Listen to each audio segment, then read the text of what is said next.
दोस्तों डीयूएसएल के अंदर यूजी के एडमिशन फॉर्म फिल होना स्टार्ट हो चुके हैं सेशन 2025-26 के लिए। तो अगर आप भी डीयूएसएल के अंदर बीकॉम ऑनर्स के एडमिशन फॉर्म को फिल करना चाहते हैं तो कैसे आपको एडमिशन फॉर्म को फिल करना है उससे जुड़ी हुई सारी जानकारी मैं आपको इस वीडियो के अंदर शेयर करने वाला हूं। चलिए दोस्तों वीडियो को स्टार्ट करते हैं।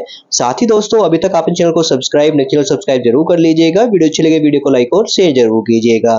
तो देखिए दोस्तों डीयूएसएल के अंदर यूजी एडमिशन फॉर्म फिल करने की भी लास्ट डेट 15 सितंबर है, जो कि बाद में एक्सटेंड कर दी जाएगी।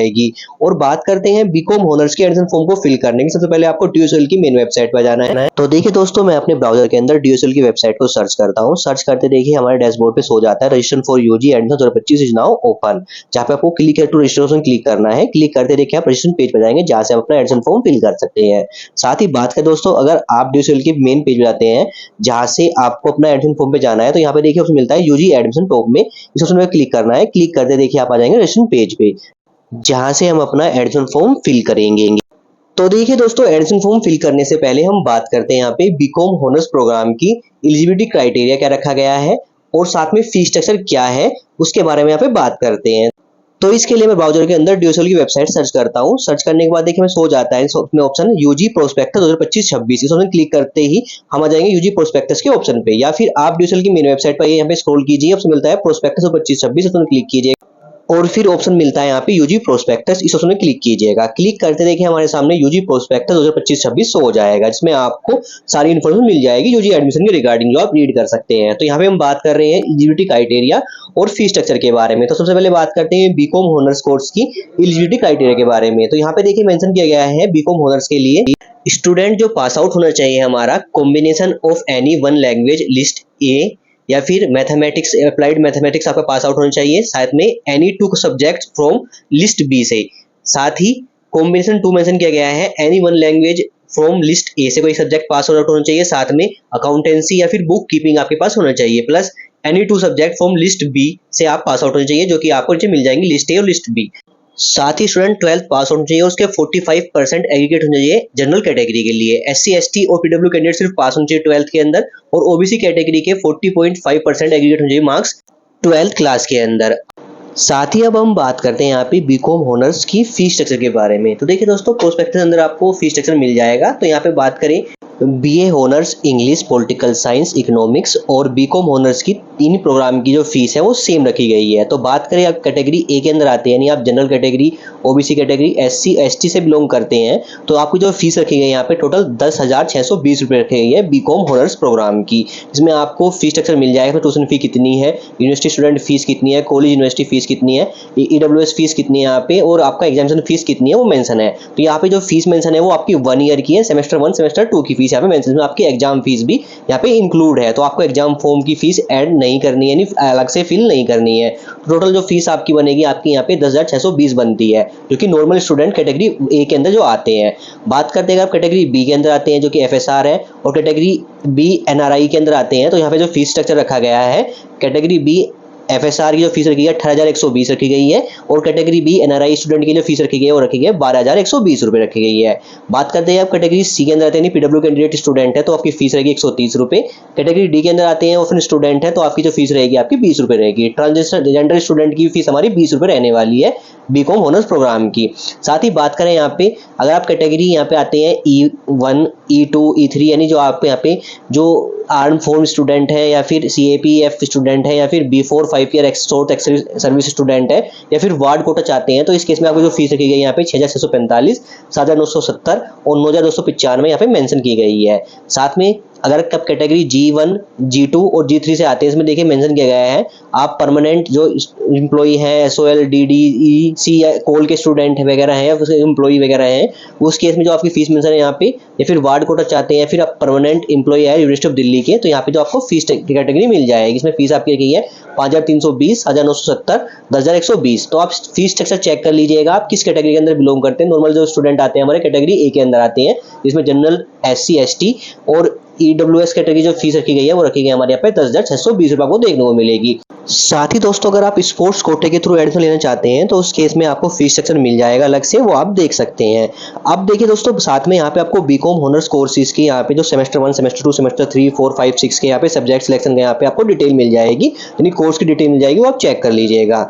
तो हम जल्दी से यहाँ पे बात करते हैं कैसे आपको एडमिशन फॉर्म को फिल करना है। इसलिए हम बैक आते हैं अपने एडमिशन के पेज पे। तो देखिए दोस्तों, एडमिशन पोर्टल पे आ जाने के बाद आपको होम पे रजिस्ट्रेशन फॉर यूजी एडमिशन 2025 का ऑप्शन देखने को मिल जाता है, जहाँ पे आपको लेफ्ट साइड में इंपोर्टेंट इंस्ट्रक्शन मिल जाएगी। इसमें मेंशन किया गया है फॉर्म को फिल करते वक्त आपके पास 10-12 की मार्कशीट सर्टिफिकेट होना चाहिए, साथ में आपके पास वर्किंग मोबाइल नंबर और ईमेल आईडी होना चाहिए। साथ ही फॉर्म फिल करने से पहले आपको अपना एबीसी आईडी क्रिएट कर लेना है।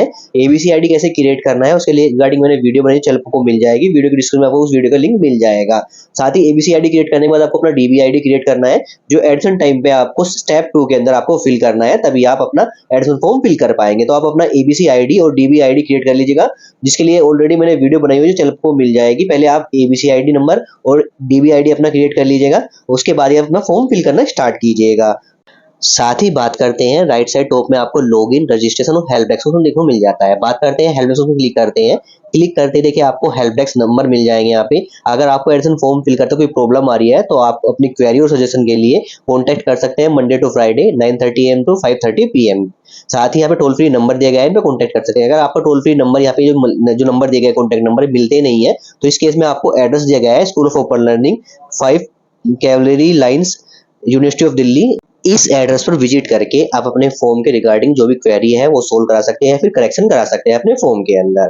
अब बात करते हैं कैसे आपको एडमिशन फॉर्म को फिल करना है। तो हम बैक आते हैं रजिस्ट्रेशन प्रोसेस के स्टेप पे। अब आपको यहाँ पे सबसे पहले अपना रजिस्ट्रेशन प्रोसेस को कंप्लीट करना है। इसमें देखिए सबसे पहले आपको अपना एप्लीकेंट का फुल नेम जो कि 10th की मार्कशीट में वो फिल कर लेना है। एप्लीकेंट का ईमेल एड्रेस फिल करना है जो कि वर्किंग में होना चाहिए। इसके बाद री एंटर कर लेना है email address. Mobile number fill कर लेना जो कि वर्किंग में होना चाहिए, री एंटर कर लेना है मोबाइल नंबर। इसके बाद एक पासवर्ड क्रिएट कर लेना है मिनिमम 6 कैरेक्टर का, री एंटर करना है पासवर्ड, राइट कैप्चा फिल कर लेना है यहाँ पे और फिर रजिस्ट्रेशन क्लिक करना है। रजिस्टर के ऑप्शन क्लिक करते ही आपकी ईमेल पे और मोबाइल पे एक ओटीपी सेंड किया जाएगा। तो आपको अपनी ईमेल चेक करनी है, उस पर एक ओटीपी आएगा एसओएल की तरफ से, और मोबाइल नंबर पे भी आपको एक ओटीपी सेंड किया जाएगा। तो ईमेल वाला ओटीपी आपको ईमेल के ऑप्शन में फिल कर लेना है, मोबाइल वाला ओटीपी आपको मोबाइल के ऑप्शन में फिल कर लेना है, और फिर चेक बॉक्स के ऑप्शन में क्लिक कर लेना है और फिर वेरीफाई के ऑप्शन में क्लिक करना है। क्लिक करते देखिए हमारी डिटेल वेरीफाई हो जाएगी और आप आ जाएंगे लॉगिन पेज पे। नहीं, हमारा यहाँ पे रजिस्ट्रेशन प्रोसेस कंप्लीट हो गया सक्सेसफुली। अब हमें लॉगिन करने के लिए अपना ईमेल आईडी या फिर मोबाइल नंबर मेंशन करना है। इसके बाद आपको अपना पासवर्ड फिल कर लेना है, चेक बॉक्स में क्लिक करना है और फिर लॉगिन ऑप्शन क्लिक करके आपको लॉगिन हो जाना है। बात करते हैं अगर अपना पासवर्ड भूल गए हैं तो आपको फॉरगेट पासवर्ड का ऑप्शन मिलता है, इस ऑप्शन में क्लिक करके आप पासवर्ड फॉरगेट कर सकते हैं। इस ऑप्शन में क्लिक करने के बाद आप नेक्स्ट स्टेप आ जाते हैं, जहाँ पे आपसे आपकी रजिस्टर्ड ईमेल आईडी मांगी जाती है। तो ईमेल आईडी फिल करनी है, चेक बॉक्स ऑप्शन क्लिक करना है और फिर सेंड ऑप्शन क्लिक करना है। क्लिक करते ही आपके ईमेल पे एसओएल की तरफ से एक पासवर्ड रिसेट करने के लिए लिंक दिया था, इस पर क्लिक करके आप अपना न्यू पासवर्ड क्रिएट कर सकते हैं। तो यहाँ पे हमारा पासवर्ड हमें याद है, तो हम बैक आते हैं और लॉगिन कर लेते हैं अपनी डिटेल से। लॉगिन होते देखिए नेक्स्ट स्टेप में आपको इंपॉर्टेंट इंस्ट्रक्शन मिल जाएंगे, जहाँ पे देखिए आपको कोर्स के नेम देखने को मिलेंगे और उसकी एलिजिबिलिटी क्राइटेरिया क्या रखा गया है वो मेंशन रहेगा। तो आपको जो भी कोर्स यहाँ पे करना है उसकी डिटेल आपको चेक कर लेनी है कि आप एलिजिबल हैं उस कोर्स को करने के लिए, उस प्रोग्राम को करने के लिए, अदरवाइज आप कोई अदर प्रोग्राम सेलेक्ट कर सकते हैं। तो मैंने ऑलरेडी बीकॉम ऑनर्स की एलिजिबिलिटी क्राइटेरिया के बारे में बता दिया है पहले ही आपको, तो आप रीड करना चाहते हैं तो रीड कर सकते हैं, कंडीशन सेम रहने वाली है। तो यहाँ पे हम फॉर्म फिल कर रहे हैं बीकॉम ऑनर्स का, तो यहाँ पे हम स्क्रॉल करते हैं रीड द इंपॉर्टेंट इंस्ट्रक्शन। इसके सामने आपको चेक बॉक्स में क्लिक कर लेना है और फिर सबमिट ऑप्शन क्लिक करना है। सबमिट ऑप्शन क्लिक करते ही हम नेक्स्ट स्टेप पे जाते हैं, जहाँ पे आपको अपने एप्लीकेशन फॉर्म को फिल करना होता है। तो यहाँ पे देखिए आपको 8 स्टेप में अपने फॉर्म को फिल करना होता है। सबसे पहले स्टेप आता है हमारे सामने पर्सनल डिटेल का। तो सबसे पहले आपको अपनी यहाँ पे पर्सनल डिटेल फिल कर लेनी। तो पर्सनल डिटेल के अंदर सबसे पहले देखिए आपका फुल नेम मेंशन रहेगा, तो आपको अपने नेम के अंदर चेंज करना है तो चेंज कर सकते हैं यहाँ पे। इसके बाद आप चेंजेस नहीं कर सकते। साथ में आपको अपनी डेट ऑफ बर्थ सेलेक्ट कर लेनी है। यहाँ पे जेंडर क्या है आपका, मेल फीमेल, वो सिलेक्ट कर लीजिएगा। साथ में मैरिटल स्टेटस क्या है, आप मैरिड है अनमैरिड है वो सिलेक्ट कर लीजिएगा। अगर आप मैरिड हैं तो आपके कितने बच्चे हैं, 1 है 2 है 0 है वो मेंशन कर लीजिएगा। साथ में कैटेगरी क्या है आपकी, जनरल कैटेगरी है तो अनरिजर्व सेलेक्ट कीजिएगा। SC ST OBC या फिर EWS कैंडिडेट है वो मेंशन कर लीजिएगा। साथ में उसमें मिलता है फादर्स का नेम मेंशन कर लीजिएगा, साथ में मदर्स का नेम मेंशन कर लीजिएगा।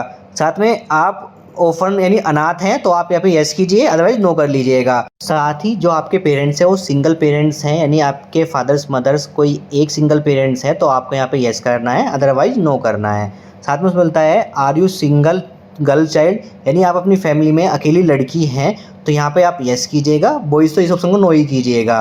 तो यहाँ पे अगर आप 2 लड़की हैं तो तब भी आप नो कीजिएगा। अगर फैमिली में एक ही लड़की हैं तो आप यहाँ पे यस कर लीजिएगा। इसका ऑप्शन मिलता है ब्लड ग्रुप, तो आपको अपना ब्लड ग्रुप पता होना चाहिए, वो आप यहाँ सेलेक्ट कर लीजिएगा। साथ में ऑप्शन मिलता है are you a PWD candidate, तो यहाँ पे आपको येस करना है, अदरवाइज नो करना है। अगर आप येस करते हैं PWD कैंडिडेट के लिए तो आपको कुछ डिटेल यहाँ पे फिल कर लेनी है अपनी, तो ऐसे सुनो मैं यहाँ पे नो कर लेता हूँ। इसमें ऑप्शन मिलता है आपको मोबाइल नंबर आपका फिल रहेगा ऑलरेडी और ईमेल आईडी आपका फिल रहेगा।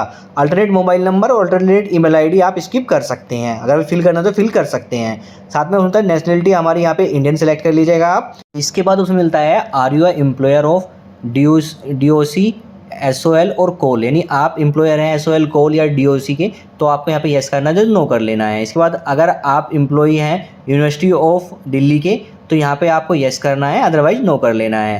साथ में उसमें मिलता है अगर आप वार्ड कोटा चाहते हैं SOL के अंदर तो यहाँ पे आपको येस करना है। अगर आप येस करते हैं तो कुछ डिटेल आपको यहाँ फिल करनी होती है और डिटेल फिल कर लीजिएगा। अदरवाइज आप वार्ड कोटा नहीं चाहते तो यहाँ पे नो कीजिएगा। इसके बाद देखिए ऑप्शन मिलता है अगर आप स्पोर्ट्स पॉलिसी के थ्रू आप यहाँ पे अप्लाई करना चाहते हैं तो यहाँ पे आप यस कीजिएगा और फिर कुछ डिटेल आपको स्पोर्ट्स पॉलिसी के लिए आपको फिल कर लेनी है, अदरवाइज इस ऑप्शन को यहाँ पे आप नो कीजिएगा। इसके बाद देखिए हमें अपना यहाँ पे कोरस्पोंडेंस एड्रेस यानी जो हमारा प्रेजेंट एड्रेस है वो फिल करना है। इसमें आपको एड्रेस लाइन 1 एड्रेस लाइन 2 के अंदर अपनी एड्रेस डिटेल फिल कर लेनी है, सिटी का नेम फिल कर लेना है, साथ में आपको डिस्ट्रिक्ट का नेम फिल कर लेना है। इसके बाद स्टेट सेलेक्ट करें जो कि हमारा यहाँ पे दिल्ली है, उत्तर प्रदेश, जो भी आपका स्टेट है प्रेजेंट एड्रेस के लिए वो आप सेलेक्ट कर लीजिएगा, पिन कोड फिल कर लीजिएगा। इसके बाद आपको अपना परमानेंट एड्रेस फिल करना है, जो कि अगर आपका प्रेजेंट यानी कोरस्पोंडेंस एड्रेस सेम है तो चेक बॉक्स में क्लिक कीजिएगा, आपकी डिटेल सेम हो जाएगी। अदरवाइज आपका परमानेंट एड्रेस डिफरेंट है तो अपना परमानेंट एड्रेस यहाँ पे फिल कर लीजिएगा। इसके बाद देखिए आपको बैंक डिटेल फिल करनी होती है, यानी जो आपने फ़ीस पे करेंगे आप एडमिशन के थ्रू, अगर आप एडमिशन कैंसिल कराते हैं जो आपकी फ़ीस रहेगी वो आपकी इसी बैंक डिटेल के अंदर आपकी सेंड की जाएगी। इसमें सबसे पहले आपको यहाँ पे बैंक होल्डर का जो यहाँ पे डिटेल सेलेक्ट करना है कि वो आपका अपना है, स्टूडेंट का जो सेल्फ सेलेक्ट कीजिएगा, फादर्स का है मदर्स का है वो ऑप्शन सेलेक्ट कर लीजिएगा। इसके बाद देखिए ऑप्शन मिलता है आपको देखने को यहाँ पे अकाउंट होल्डर का नेम मेंशन कर देना है, अकाउंट नंबर मेंशन कर देना है, बैंक का नेम मेंशन कर देना है। साथ में ऑप्शन मिलता है हमारा यहाँ पे ब्रांच का नेम, यानी जो आपके ब्रांच का नेम है वो मेंशन कर दीजिएगा। साथ में आपको IFSC कोड मेंशन करना है अपने बैंक का, जो भी आपकी बैंक ब्रांच है उसका IFSC कोड है मेंशन कर दीजिएगा। इसी बैंक डिटेल के अंदर अगर आप एडमिशन कैंसिल कराते हैं, कुछ भी डिटेल प्रॉब्लम होती है तो इसी आपका जो बैंक डिटेल के अंदर आपके फीस सेंड की जाएगी आपकी रिटर्न। साथ में ऑप्शन मिलता है देखिए यहाँ पे आपको फाइनेंशियल डिटेल के लिए, इसमें देखिए आपकी एनुअल इनकम क्या है फैमिली की, आपकी इस एनुअल इनकम के अंदर लाई करते हैं वो सिलेक्ट कर लीजिएगा ऑप्शन। इसके बाद ऑप्शन मिलता है एम्प्लॉयमेंट स्टेटस एप्लीकेंट का, यानी आप जॉब करते हैं तो एम्प्लॉय सेलेक्ट कीजिएगा, अपना बिजनेस और सेल्फ एम्प्लॉय सेलेक्ट कीजिएगा। अदरवाइज आप जो अभी स्टूडेंट हैं तो आप यहाँ पे अनएम्प्लॉय सेलेक्ट कर लीजिएगा ऑप्शन। इसके बाद उसमें मिलता है अगर आप आर्म फोर्स और सेंट्रल आर्म पुलिस फोर्स के यानी CAPF से के एम्प्लॉई हैं तो आपको यहाँ पे यस करना है, अदरवाइज नो कर लेना है। साथ ही अगर आप वार्ड ऑफ आर्म फोर्स और सेंट्रल पब्लिक आर्म फोर्स के एम्प्लॉई हैं तो आपको यहाँ पे यस करना है, अदरवाइज नो कर लेना है। साथ में उसमें मिलता है नीड फाइनेंशियल सपोर्ट स्कीम, अगर आप स्कॉलरशिप का फॉर्म फिल करना चाहते हैं यानी नीड फाइनेंशियल सपोर्ट स्कीम के अंदर आना चाहते हैं तो आपको यहाँ पे यस करना है, अदरवाइज नो कर लेना है। अगर आप यस करते हैं तो आपको अपना जो फैमिली का इनकम ग्रुप है वो लाई कर लेना है, 4 लाख से कम है फैमिली की इनकम या अबाव है वो आप मेंशन कर लीजिएगा ऑप्शन। इसके बाद देखिए पॉवर्टी लाइन्स के नीचे बिलो करते हैं आप तो यहाँ पे नो पहले से सिलेक्ट रहेगा। अब यहाँ पे कुछ मिसलेनियस डिटेल फिल करनी है, इसमें देखिए अगर आप कंप्यूटर की नॉलेज है आपको तो यहाँ पे यस करना है तो नो करना है। साथ ही अगर आपके पास इंटरनेट है तो यस कीजिए तो नो कीजिए, साथ ही आपके पास कंप्यूटर लैपटॉप है तो यहाँ पे यस कीजिए तो नो कीजिए। ये मेनली आपकी ऑनलाइन क्लासेस के लिए ऑप्शन होता है। सारी डिटेल फिल करने के बाद अब हमें सिर्फ नेक्स्ट में क्लिक करना है। क्लिक करते देखिए नेक्स्ट ऐप में हमारी पर्सनल डिटेल दिखाई जाती है जो हमारी सेव हो चुकी है, ये हमें शो करेंगे यहाँ पे। तो डिटेल आपको चेक कर लेनी है, कोई डिटेल आपकी यहाँ पे गलत हो गई है तो अभी आप एडिट के ऑप्शन पे क्लिक करके उस डिटेल को एडिट कर सकते हैं, अदरवाइज सारी डिटेल सही है तो नेक्स्ट ऑप्शन क्लिक करना है। क्लिक करते ही देखिए हम नेक्स्ट स्टेप पे जाते हैं जो कि रहेगा हमारा यहाँ पे स्टेप 2, जहाँ पे आपको अपनी ABC ID और DB ID यहाँ पे फिल करनी है। तो यहाँ पे देखिए ABC ID का ऑप्शन आपको अलग से देखने को मिलेगा और DB ID का ऑप्शन आपको अलग से देखने को मिलेगा। तो ABC ID कैसे क्रिएट करनी है उसके लिए आपको देखिए राइट साइड में यहाँ पे लिंक मिल जाएगा और वीडियो मिल जाएगी, उसे देख के आप अपना ABC ID क्रिएट कर सकते हैं। अदरवाइज मैंने ऑलरेडी वीडियो बनाई हुई है चैनल पर आपको मिल जाएगी, साथ में इस वीडियो के डिस्क्रिप्शन में आपको उसका लिंक मिल जाएगा, जिसे देख के आप अपना पहले ABC ID क्रिएट कर लीजिएगा डिजी लॉकर की वेबसाइट से या फिर ABC ID की वेबसाइट से जाके। उसके बाद आपको अपना DB ID क्रिएट करना है और फिर एबीसी आईडी नंबर और डीबी आईडी नंबर आपको यहाँ पे मेंशन करना है। तो यहाँ पे देखिए ऑप्शन मिलता है, सबसे पहले आपको एबीसी आईडी जो कि हमारी अपार आईडी होती है वो आपको एबीसी आईडी का उसमें फिल कर लेनी है। इसके बाद जब अपना डीबी आईडी क्रिएट कर लेंगे तो आपको अपना डीबी आईडी फिल करना है और फिर री एंटर करना है डीबी आईडी। इसके बाद ऑप्शन मिलता है आपको डेट ऑफ बर्थ, जो आपकी डेट ऑफ बर्थ आपने फिल किया है अपने एबीसी आईडी और डीबी आईडी क्रिएट करते वक्त वो यहाँ पे मेंशन कर देनी है और फिर सबमिट में क्लिक करना है। क्लिक करते ही नेक्स्ट स्टेप में हमारी एबीसी आईडी और डीबी आईडी का प्रीव्यू शो करेगा, जिसको आप चेक कर लीजिएगा। इसमें देखिए डीबी आईडी और एबीसी आईडी नंबर मेंशन होगा, साथ में स्टेटस अगर ओके ओके कर रहा है, आपका शो कर रहा है तो आपको कोई प्रॉब्लम नहीं है, आप नेक्स्ट स्टेप पे आ सकते हैं। अगर कोई भी स्टेटस में प्रॉब्लम आ रही है तो पहले अपना डीबी आईडी और एबीसी आईडी दोबारा री एंटर कीजिएगा और डिटेल आप वेरीफाई कर लीजिएगा। तो यहाँ पे हमारी सारी डिटेल सही है तो सिंपल हमें नेक्स्ट क्लिक करना है।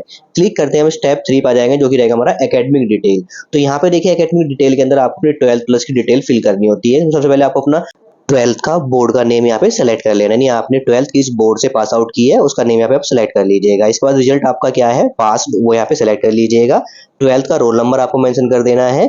ईयर ऑफ पासिंग क्या है आपकी, वो यहाँ पे आपको सेलेक्ट कर लेना है। इसके बाद नेक्स्ट क्लिक करना है।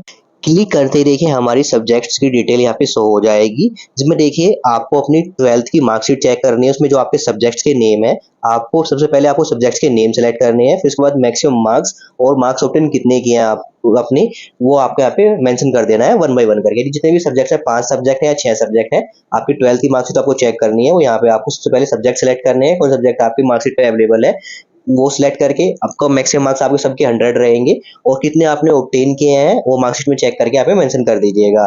तो यहाँ पे आपको 1 बाय 1 करके अपना सब्जेक्ट सिलेक्ट करके मैक्सिमम मार्क्स और मार्क्स ऑब्टेन मेंशन कर देने हैं और फिर स्क्रॉल करके हमें अपनी यहाँ पे एडिशनल डिटेल फिल करनी है, यानी आपने 12th किस स्कूल से पास आउट किया है उस स्कूल का नेम और एड्रेस आपको यहाँ पे मेंशन कर देना है। साथ ही जिस स्कूल से आप पास आउट हुए हैं 12th, वो आपकी एनसीटी दिल्ली के अंदर बिलोंग करता है या दिल्ली एनसीआर के अंदर आता है या फिर अदर साउथ साइड है, तो आपको यहाँ पे वो ऑप्शन सेलेक्ट कर लेना है। तो यहाँ पे हम अपना दिल्ली एनसीआर के अंदर हमारा स्कूल आता है स्टूडेंट का, तो दिल्ली एनसीआर सेलेक्ट कर लेते हैं। इसके बाद आपको मीडियम किस मीडियम में आपने 12th पास की है, हिंदी मीडियम में, इंग्लिश मीडियम में, अदर मीडियम में, वो यहाँ पे सेलेक्ट कर लीजिएगा। इसके बाद देखिए हमें अपनी 10th की डिटेल फिल करनी है। सबसे पहले देखिए पासिंग ईयर क्या है आपका 10th का, वो आपको यहाँ पे सेलेक्ट कर लेना है। साथ ही ऑप्शन मिलता है टाइप ऑफ स्कूल या कॉलेज, यानी आपने जिससे 10th पास आउट की है वो स्कूल आपको गवर्नमेंट स्कूल है, गवर्नमेंट एडेड प्राइवेट स्कूल है, केंद्रीय विद्यालय है, फिर जवाहर नवोदय विद्यालय है, फिर ओपन स्कूल है, फिर प्राइवेट स्कूल है, जो भी स्कूल ऑफ टाइप है आपको यहाँ पे सेलेक्ट कर लेना है। इसके बाद ऑप्शन मिलता है क्वालिफाइंग एग्जामिनेशन स्टेट, यानी 10th आपने किस स्टेट से पास किया, दिल्ली से या आउटसाइड दिल्ली से, जो भी आपका स्टेट है वो यहाँ पे सेलेक्ट कर लेना है। इसके बाद आपको अपना बोर्ड का नेम सेलेक्ट कर लेना है। 10th आपने किस बोर्ड से पास आउट है उस बोर्ड का नेम यहाँ पे सेलेक्ट कर लीजिएगा। साथ ही ऑप्शन मिलता है school college name and address, यानी आपने 10th किस स्कूल या कॉलेज से पास आउट किया उसका नेम और एड्रेस हमें मेंशन कर दीजिएगा, जो कि आपकी मार्कशीट पे अवेलेबल होगा। साथ में आपको अपना रोल नंबर मेंशन कर देना है। 10th का रिजल्ट मोड यहाँ पे सेलेक्ट करना है, यानी आपका रिजल्ट परसेंटेज में आया था फिर ग्रेड में आया था, अगर ग्रेड में आया तो ग्रेड सेलेक्ट कीजिएगा। इसके बाद आपका जो ग्रेड कितना रिसीव हुआ है वो आपको मेंशन कर देना है, परसेंटेज ऑटोमेटिकली फिल हो जाएगी। आपको अगर आपका रिजल्ट परसेंटेज में आया था तो परसेंटेज ऑप्शन सेलेक्ट कीजिएगा। रिजल्ट मोड के ऑप्शन में मैक्सिमम मार्क्स कितने थे, मार्क्स ऑप्टेन कितने हैं आपको, मार्क्स मिल जाएंगे, परसेंटेज आपकी ऑटोमेटिक फिल हो जाएगी। तो अपने हिसाब से अपना रिजल्ट मोड यहाँ पे सिलेक्ट करके डिटेल फिल कर लीजिएगा। इसके बाद देखिए हमें लैंग्वेज का ऑप्शन मिलता है, जो लैंग्वेज हमें मेंशन किया है सब्जेक्ट हिंदी, इंग्लिश, बंगाली, असम, तमिल, तेलुगु, इसके सामने आपको मिलता है आप हिंदी सब्जेक्ट का यहाँ पे स्टडी की है तो आपको यहाँ पे यस करना है, किस क्लास तक स्टडी की है वो सिलेक्ट कर लेना है ऑप्शन। इसके बाद इंग्लिश सब्जेक्ट के अंदर आपने स्टडी की है तो आपको यस करना है, किस क्लास तक आपने इंग्लिश सब्जेक्ट की स्टडी की है वो यहाँ पे सिलेक्ट कर लेना है।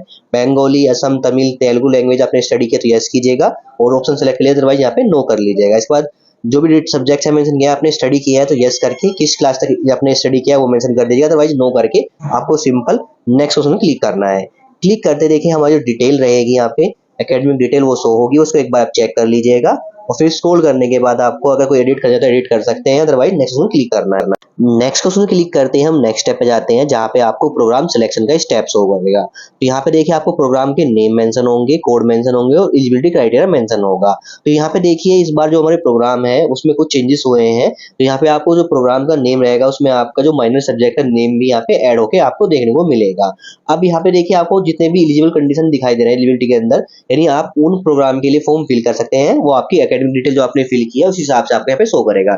तो यहाँ पे देखिए हम फॉर्म फिल कर रहे हैं बीकॉम ऑनर्स का। तो देखिए बीकॉम ऑनर्स के यहाँ पे देखिए प्रोग्राम सिलेक्शन अंदर आपको 4 ऑप्शन देखने को मिलेंगे। BCom honours with BBA minor subject, BCom honours with economics minor subject, BCom honours with English minor subject और BCom honours with mathematics minor subject. ये 4 ऑप्शन हमें देखने को मिल रहे हैं। तो आपको कौन सा प्रोग्राम करना है, उसमें कौन सा माइनर सब्जेक्ट लेना है, वो ऑप्शन यहाँ पे आपको सिलेक्ट करना है। तो यहाँ पे हम आप स्क्रॉल करते हैं, स्क्रॉल करने के बाद ऑप्शन मिलता है यहाँ पे प्रोग्राम का। तो प्रोग्राम सिलेक्ट कर लेते हैं। तो जो भी प्रोग्राम करना चाहते हैं यहाँ पे बीकॉम के अंदर, बीकॉम ऑनर्स के अंदर, वो सिलेक्ट कर लीजिएगा। इसके बाद आपको अपना मीडियम सिलेक्ट कर लेना है, किस मीडियम में आपको एग्जाम स्टडी करनी है और एग्जाम देने हैं वो आपको सिलेक्ट कर लेना है। इसके बाद देखिए आपको अपना रीजन सेलेक्ट करना है, किस रीजन के अंदर आपको स्टडी करना है जाके और एग्जाम देना है वो सिलेक्ट कर लीजिए। रीजन कोड सेलेक्ट करने के बाद अब हमें नेक्स्ट में क्लिक करना है। क्लिक करते ही नेक्स्ट स्टेप में हमारे प्रोग्राम की डिटेल्स शो करेगी, इसको आप चेक कर लीजिएगा और फिर नेक्स्ट में क्लिक कीजिएगा। क्लिक करते ही हम नेक्स्ट स्टेप पे जाते हैं जो कि रहेगा हमारा कोर्स का स्टेप। तो यहाँ पे देखिए आपको semester 1, semester 2, semester 3, semester 4, semester 5 और 6 के यहाँ पे सब्जेक्ट के नेम शो करेंगे।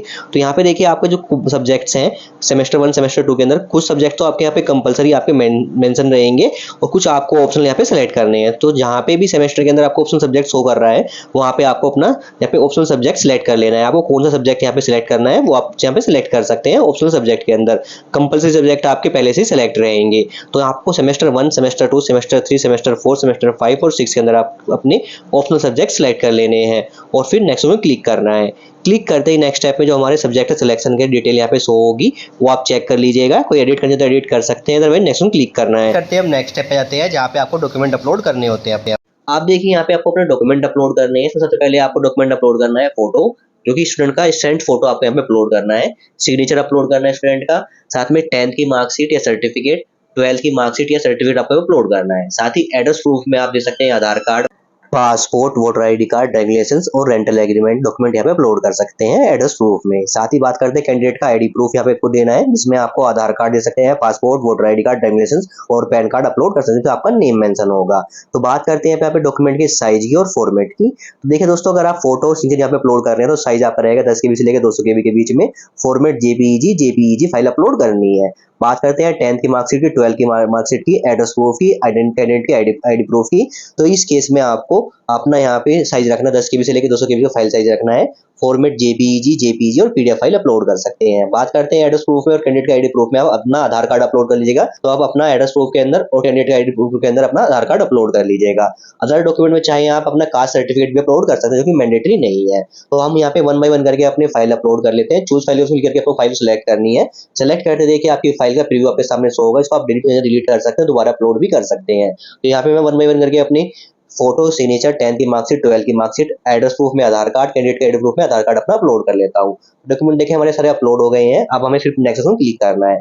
क्लिक करते ही हम नेक्स्ट स्टेप पे जाएंगे, जो कि रहेगा हमारा यहाँ पे प्रीव्यू का स्टेप। तो यहाँ पे देखिए जब तक जो आपने स्टेप कंप्लीट किए हैं, personal step, ABCID, DBID, academic, programme, course और अपलोड का स्टेप, उसके सारे स्टेप का प्रीव्यू आपके सामने शो होगा। तो आपको अपने यहाँ पे एप्लीकेशन फॉर्म का प्रीव्यू चेक कर लेना है। अगर कोई मिस्टेक हो गई है तो एडिट दिस सेक्शन के ऑप्शन क्लिक करके एडिट कर सकते हैं। अदरवाइज आपकी कोई मिस्टेक नहीं हुई है तो आप सिंपल स्क्रॉल करना है, स्क्रॉल करके आपको नीचे आना है। यहाँ पे देखिए आपको प्रोग्राम की डिटेल्स शो करेगी, सेमेस्टर की डिटेल्स शो करेगी, सब्जेक्ट डिटेल्स शो करेगी, साथ में आपको मिलता है सेल्फ डिक्लेरेशन। जैसे सामने आपको आई एग्री के सामने आपको चेक बटन क्लिक कर लेना है और फिर proceed for payment option click करना है। क्लिक करते ही आपके सामने पॉपअप आएगा, इसको आपको ओके कर लेना है, यानी इसके बाद आप कोई चेंजेस नहीं कर पाएंगे। ओके के ऑप्शन पे क्लिक करते ही हम नेक्स्ट स्टेप पे जाते हैं, जहाँ पे देखिए आपकी एडमिशन फीस हो करेगी। तो यहाँ पे आपको कोर्स का नेम मेंशन होगा और आपकी फीस मेंशन होगी। तो यहाँ पे देखिए बीकॉम ऑनर्स के प्रोग्राम की जो फीस मेंशन की गई है वो है 10,620 रुपये, जो आपकी कैटेगरी वाइज आपको यहाँ पे शो करेगी। तो यहाँ पे देखिए अभी आपको कोई पेमेंट करने का ऑप्शन नहीं मिलेगा, क्योंकि जो आपने अभी तक जितनी भी इन्फॉर्मेशन आपने फिल की है अपने फॉर्म के अंदर वो आपकी वेरीफाई की जाएगी। और वेरीफाई में आपको 24 घंटे से लेके 48 घंटे बीच में टाइम पीरियड लगता है। अगर आपकी सारी इन्फॉर्मेशन सही है तो आपको यहाँ पे पेमेंट का ऑप्शन देखने को मिल जाता है। साथ ही यहाँ पे नोट मेंशन किए गए हैं, जब आप पेमेंट करें तो पेमेंट कंप्लीट होने तक आपको वेट करना है। साथ ही पेमेंट अगर आपके अकाउंट से कट गया है और पेमेंट आपको शो नहीं कर रहा है, दोबारा पेमेंट का ऑप्शन देखने को मिल रहा है, तो उस केस में आप 24 से 48 घंटे वेट कीजिएगा, उसके बाद ही आप दोबारा पेमेंट कीजिएगा। साथ ही अगर यूपीआई से पेमेंट करते हैं तो यूपीआई से पेमेंट करते वक्त आप थोड़ा वेट कीजिएगा, जब तक आप ऑटोमेटिक रिडायरेक्ट नहीं होते तब तक आप पेमेंट के ऑप्शन पे वेट कीजिएगा, तभी आपकी पेमेंट सक्सेस होगी। तो यहाँ पे हम वेट कर लेते हैं, क्योंकि हमारा फॉर्म फिल हो चुका है। अब हम यहाँ पे वेट कर लेते हैं। तो देखिए 24 घंटे वेट करने के बाद हमें यहाँ पे पेमेंट मोड का ऑप्शन देखने को मिल गया है, यानी आपकी जो डिटेल है वेरीफाई हो गई है। अब आपको सिर्फ पेमेंट करना है। तो यहाँ पे हम पेमेंट मोड के ऑप्शन में सिलेक्ट ऑप्शन क्लिक करते हैं और पेमेंट मोड सिलेक्ट करते हैं। तो यहाँ पे देखिए 3 ऑप्शन देखने को मिलते हैं हमें, ICI, पेयू और रोजर पे। तो आप किसी भी पेमेंट मोड को सिलेक्ट करके अपना पेमेंट कर सकते हैं। तो यहाँ पे हम आईसीआई के ऑप्शन सेलेक्ट करते हैं और फिर पे नाउ के ऑप्शन में क्लिक करते हैं। क्लिक करते देखिए हम पेमेंट पेज पे जाएंगे, जहाँ पे आप payment credit card, debit card, net banking के थ्रू कर सकते हैं। तो आप जिस मेथड से पेमेंट करना चाहते हैं आप पेमेंट कर लीजिएगा। अगर आप यूपीआई से पेमेंट कर रहे हैं तो थोड़ा वेट कीजिएगा पेमेंट होने के बाद। तो यहाँ पे हम देखिए यूपीआई के थ्रू स्कैन कोड उसमें क्लिक करके अपना पेमेंट करते हैं। तो आप जिस मेथड से पेमेंट कर रहे हैं तो पेमेंट कर लीजिएगा। पेमेंट कंप्लीट होने के बाद देखिए आपके सामने जो एक्नॉलेजमेंट स्लिप जनरेट हो जाता है, जो कि आपकी फीस स्लिप भी रहती है। इसमें आपकी सारी डिटेल मेंशन होगी, आपकी सेमेस्टर की डिटेल मेंशन होगी और आपकी फीस डिटेल यहाँ पे मेंशन होगी, जिसका आपको प्रिंट आउट निकाल के अपने पास सेव रख लीजिएगा। ये आपका फाइनल प्रिंट रहेगा। तो दोस्तों इस तरीके से आप ड्यूएसएल के अंदर यूजी के एडमिशन फॉर्म को फिल कर सकते हैं। इसमें आप फॉर्म को कैसे फिल करेंगे, फीस कितनी होने वाली है, साथ ही फाइनल प्रिंट आप कैसे डाउनलोड करना है, सारी जानकारी मैंने आपको इस वीडियो के अंदर शेयर कर दी है। Thank you.